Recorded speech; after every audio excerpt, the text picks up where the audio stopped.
Hey my pretties, welcome back to my channel. So today I'm going to be showing you guys how I got these pink glass gel nails. These nails are trending all over Instagram and Facebook the past couple days. They used to be trending a couple years ago as well, but as we all know, everything comes back around. So if you want to see how I got these glass pink jelly nails, just keep on watching. Okay, so for this set, I am going to be sculpting actually. Sculpting isn't something that I usually do too much unless I'm just repairing a nail or if my clients request it. I usually use tips. But for this set, it needs to be clear.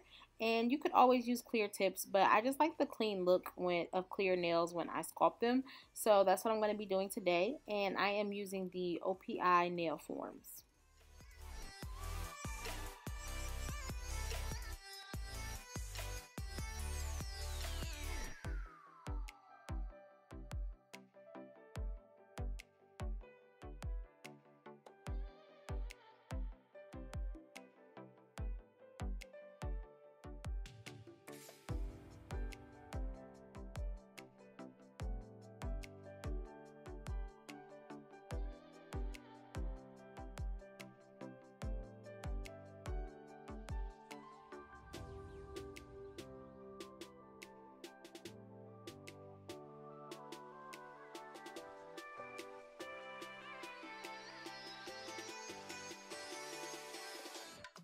So I still prep the nails the same when I'm sculpting or if I'm using tips. So now I'm just applying a bond aid and a primer to all the nails.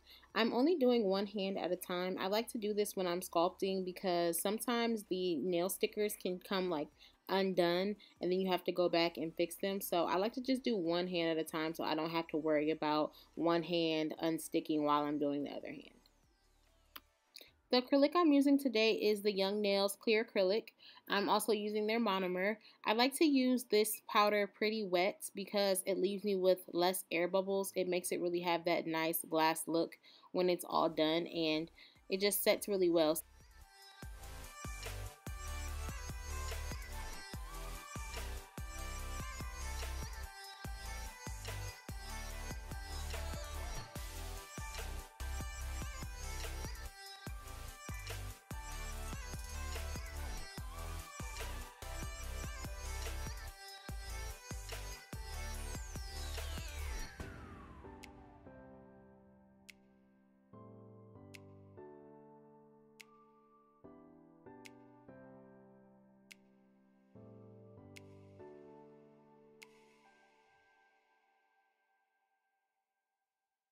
So usually when I'm sculpting, I like to do a 2 or 3 ball method. It really just depends on how much acrylic I pick up when it's time for me to place it on the nail.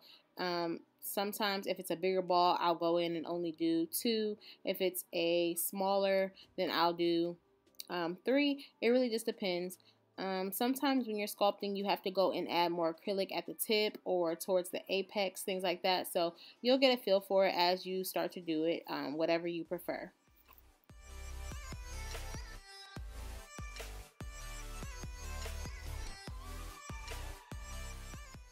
As you can see, my client does have a little bit of damage to her nails, but it's okay. You won't really be able to see it once we apply the color anyways. And like I said, I was on maternity leave for about 3 months, so I can't blame my clients for, having a little bit of damage to their nails for having to go elsewhere. I'll just grow her nails out and, we'll start over from scratch.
Okay, now that I've completed one hand, I'm going to go ahead and do the exact same thing to the other, just applying the nail forms, the binder, the primer, and sculpting the nails.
Next, I'm going to remove the nail forms from all of the nails and pull the skin back so that when I start filing, I don't file on the skin.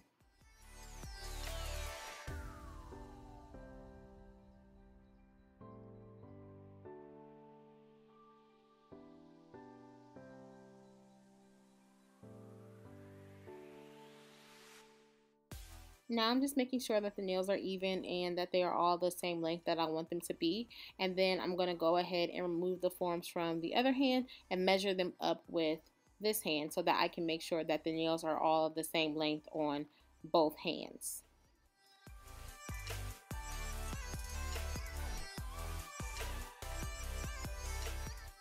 If any of the nails are too long, then you can just go ahead and clip them down with your nail clipper, or you can file them down just to make sure that they are matching. I did this thumb a little bit longer than the other thumb, so I'm just taking it down to match the other hand. And now I'm also filing the tops of the nails just to make them straight and to make sure that they're even.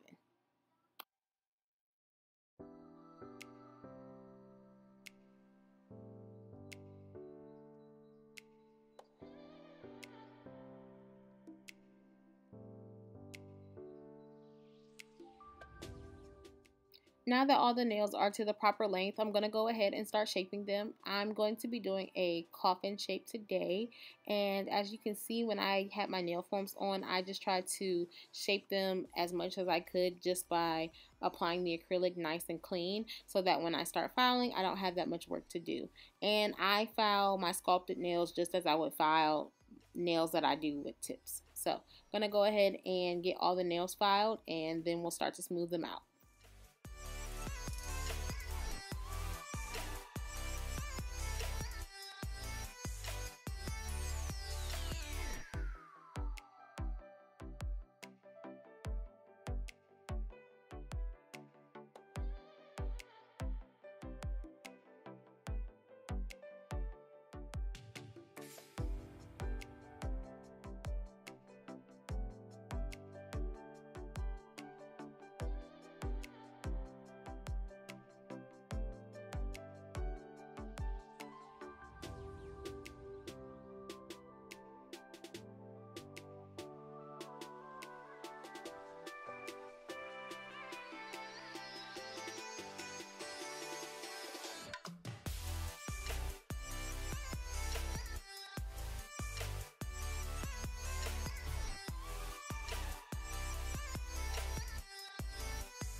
Okay, so now I'm going to just use my Efile to clean up the cuticle area and to smooth the nails out. You guys know I like to use a fine ceramic bit, and of course I'm using my Kupa Ink Mani Pro Efile.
Alright, and as always, I'm just going to finish the nails off with buffing them and applying some cuticle oil.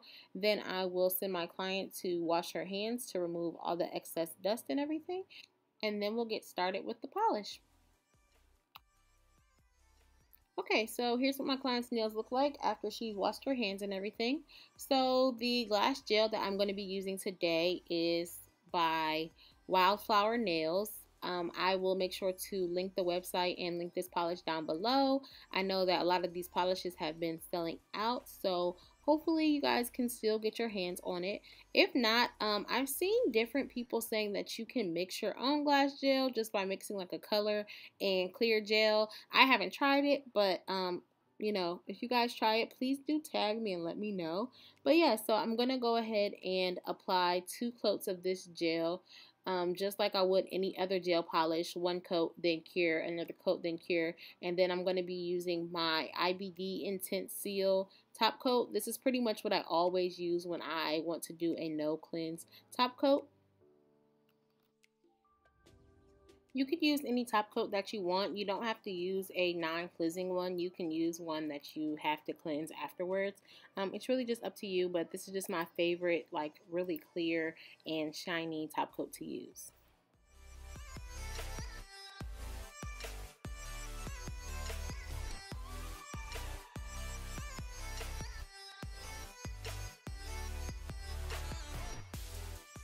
Alright, and that's that. This was a super easy set to do. There's no secret to it or anything like that. Just a clear set, whether you use tips or you sculpt, and a clear glass polish.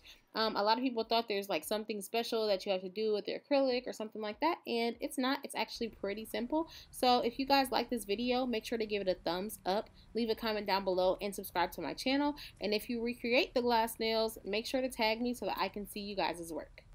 Alright, I'll see you in my next video. Bye!